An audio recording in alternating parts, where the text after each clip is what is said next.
وعلیکم السلام۔ یہ جو موٹر وے پہ ریپ کیس ہوا ہے، جی آپ کو اس کے بارے میں پتہ ہے؟ جی بالکل، ہم نے یہ نیوز سنی ہے۔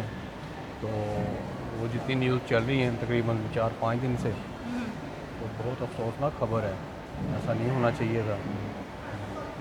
تو یہ ہے کہ اس میں ہم یہ کہہ سکتے ہیں کہ ہمارے جو ادارے ہیں، ہمارا جو قانون کا طریقہ کار ہے، اس کے رولز کے مطابق ان کو پکڑنا چاہیے۔ اب یہ ہے کہ اکثر ایسا بھی ہوتا ہے کہ ایسے کیسز جو ہوتے ہیں ان میں ہمارے قانونی ادارے دوسرے طریقے سے کام کرتے ہیں، مطلب کہ مجرم پکڑا نہیں جا رہا، اور پہلے سے جو سزا یافتہ ہیں ان کو آگے کر دیتے ہیں اپنی ڈیوٹیاں نوکریاں بچانے کے لیے۔ یہ نظام ختم ہونا چاہیے، اور جو اصلی مجرم ہیں انہیں پکڑنا چاہیے، ان کو قانون کے دائرے میں لے کے آئیں۔ اور لوگوں کا تحفظ ضروری ہے، اسپیشلی عورتیں، جو کہ سارا معاشرہ آگے نکل رہا ہے۔ عورتیں گھر سے نکلتی ہیں، بچوں کو زیادہ تر چھوڑنے جاتی ہیں سکولز میں، کیونکہ والدین جو ہوتے ہیں، جو والد ہوتا ہے وہ تو سارا دن کام کرتا ہے، وہ صبح نکل جاتا ہے، والدہ رہ جاتی ہیں، وہ بچوں کو پک اینڈ ڈراپ بھی تقریباً لیڈیز ہی دیتی ہیں زیادہ۔ تو اگر اسی طرح کے معاملات رہیں گے تو پھر تو کچھ بھی تحفظ تو ہے ہی نہیں۔ تو میں یہ چاہتا ہوں کہ ہمارے قانونی ادارے اپنے طریقہ کار کو بدلیں اور طریقے سے کام کریں، اور جو ہمارے مجرم ہیں ہوں۔ اس معاملے میں ان کو قانون کے کٹہرے میں لے کے ان کو سزا دیں۔ آپ کو کیا لگتا ہے ایسے مجرموں کی کیا سزا ہونی چاہیے؟ ان کی سزا پھانسی ہونی چاہیے، اور کیا کہ دیکھیں نا کہ بچے تھے، اس عورت کے ساتھ، اس بچوں کے سامنے عزت خراب کی گئی، وہ بچوں کا جو مینٹلی جو ہے وہ کیا، بچے تھوڑے بڑے ہوں گے، وہ کس طرح زندگی گزاریں گے، یہ سارا کچھ دیکھنا پڑتا ہے۔ اور چھوٹے چھوٹے بچے تھے، کوئی 5-6 سال 7 سال کے تو تھے ہی، تو ایک اس کی والدہ کی عزت زری کی گئی بچوں کے سامنے، تو وہ والدہ جو ہے بچوں کی کس طرح پرورش کرے گی، وہ مینٹلی طور پہ ہی اس کا مسئلہ بن گیا ساری زندگی کے لیے۔ اور میں تو یہ کہوں گا کہ ان کو قانون کے دائرے میں لے کے آئیں، اور سب لوگوں کے سامنے۔ وہ عورت اب عزت کی حقدار رہی ہے آپ کے خیال میں؟ کیا اس کی عزت ختم ہو گئی ہے ساری زندگی نہیں، کے لیے؟ عزت تو عورت کو معاشرے پہ ڈپینڈ کرتا ہے نا، معاشرہ کیسے عزت دیتا ہے عورت کو، ٹھیک ہے۔ اور یہ جس طرح کا یہ ہوا ہے مسئلہ، یہ تو کسی کے ساتھ کیسے بھی ہو سکتا ہے، بے شک وہ عورت ہو یا مرد ہو، ٹھیک ہے۔ جرائم تو ہر جگہ پہ ہے، تحفظ تو کسی کو بھی، برا ٹائم تو کسی پہ بھی کسی ٹائم بھی آ سکتا ہے۔ اب اس کا مطلب یہ تھوڑی ہے کہ اس کی عزت زری ہو گئی اور اب اس کو جینے کا حق نہیں ہے، اس کو حق دلانا ہے ہم لوگوں نے، ہوں۔ ہم پہ ڈپینڈ کرتا ہے۔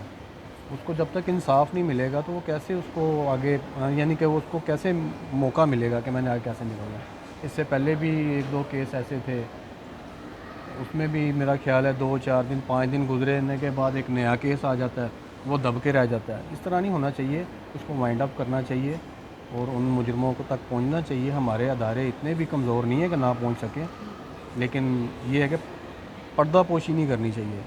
جہاں سوشل میڈیا کا دور ہے، ہم دیکھ رہے ہیں آئے دن نئی خبر آتی ہے، فلاں بندہ پکڑا گیا، پولیس کو پتہ چل گیا، پولیس نے ریڈ کی، فلاں کی فلاں کی، لیکن جو اصل محرکات ہیں وہ سامنے نہیں آ رہے ہیں۔ مجرم کو سامنے لا کے اس کو سزا دی جائے، تاکہ ہم لوگوں کو، ہم عوام ہیں، ہمیں بھی پتہ چلے۔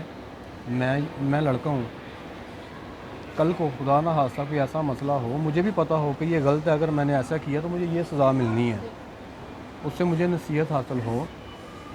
یہ ہے کہ میں یہ چاہتا ہوں کہ وہ پکڑے جائیں، جو مجرم ہے، وہ عابد، کیا نام تھا اس کا، عابد۔ اب یہ ہے کہ اب تو عوام نے سوشل میڈیا کے ذریعے پتہ چلا کہ وہ عابد تھا، اللہ جانے وہ کون تھا، ہمیں تو بس یہ میڈیا کے ذریعے ہی پتہ چلا نا وہ عابد تھا یا فلاں تھا فلاں تھا، فلاں کی سم یوز کر لی، فلانا ایسے ہو گیا ایسے ہو گیا۔ لیکن یہ ہے کہ اصل جو ہے نا، وہ ہمارے قانونی ادارے جو ہیں ان کو ہی پتہ ہے اصل کہانی کیا ہے، اصل مجرم کون سے ہیں۔ یہ کہ عوام کو سچ بتانا چاہیے، بجائے اس کے کہ اس کے برعکس جھوٹ، کوئی پرانا نامینیٹ مجرم سامنے لا کے اپنی نوکریاں بچانے کی بجائے۔ یعنی کہ سرکاری لیول پہ اگر آپ کا سی ایم آپ کو کہتا ہے کہ یہ کام کرو، تو ہم تو پرانا مجرم اٹھائیں جیل سے، اس کو نامینیٹ کریں آگے، جی یہ تھا فلانا تھا فلانا تھا، پتہ ان کو سب ہوتا ہے کہ ہمارا وہ مجرم تو پکڑا نہیں جا رہا، اب نوکریاں بچانی ہیں، ہمارے اوپر دباؤ ہے، وہ دباؤ کو ریزولو کرنے کے لیے وہ پرانے مجرم پکڑ کے ان کو سامنے لے آئیں اور میڈیا کے سامنے لا کے پیش کر دیں یہ بھی تھا، فلانا تھا، فلانا تھا، فلانا تھا. میں نہیں جانتا وہ کون تھا، عوام نہیں جانتی ہے کون تھا، لیکن عوام جاننا چاہتی ہے وہ کون تھا اور اس کو سزا ملنی چاہیے. بس شکریہ، میرا یہی ہے کہ سامنے لے کے آئیں، ان کو سزا ملے اور تاکہ سارے عوام جو ہمارا معاشرہ اس کے لیے عبرت بنے کہ یہ جرم ہے، اس طرح نہیں ہونا چاہیے، یہ غلط ہے. تو باقی یہ ہے کہ افسوس کی بات ہے ہمارے جیسے نوجوان جو گھر سے نکلتے ہیں روزانہ کی بیسس پہ ڈیوٹیاں کرتے ہیں، کام کرتے ہیں، ہمارے لیے اب یہ ہے کہ ہم لوگ شرمندگی محسوس کرتے ہیں کہ لیڈیز کے سامنے کیسے سامنا کیا جائے، لیڈیز کا ہمارے اوپر کیا اعتماد ہوگا. یہ ساری چیزیں دیکھ کے نا شرمندگی ہوتی ہے، اور یہ شرمندگی جو ہے تب تک تو کم نہیں ہوگی جب تک وہ سامنے نہیں آتے ہیں، مجرم سامنے آئے، ان کو سزا ملے، قانون کے مطابق ملے. بلکہ میں تو کہتا ہوں قانون سے تھوڑا سا ہٹ کے ملے. وہ کہتے ہیں نا کہ کچھ کام ایسے ہوتے ہیں وہ قانون کے مطابق کیے جاتے ہیں اور کچھ کام ایسے کرنے پڑتے ہیں جو قانون کے مطابق نہیں ہوتے ہیں. جیسے پچھلے دنوں عابد بوکسر کا اسی موٹر وے والے کیس پہ عابد بوکسر صاحب نے انٹرویو دیا ہے، انہوں نے بہت اچھی بات کی. انہوں نے کہا، انہوں نے بتایا کہ قانون کے مطابق ہم مجرم کو پکڑتے ہیں، سامنے بٹھاتے ہیں، چائے پلاتے ہیں، وہ نہیں مانتا اور ایک بندہ پیچھے سے آ کے بال پکڑتا، تھپڑ 4-5 لگاتا اور سارا کچھ مانتا اور برآمد بھی کرواتا ہے جو اس نے کیا. یہ بات ہے، کچھ کام قانون سے ہٹ کے بھی کرنے پڑتے ہیں، وہ کریں تاکہ ہم لوگوں کو بھی حوصلہ ہو، ہمیں بھی پتہ چلے. بہت شکریہ.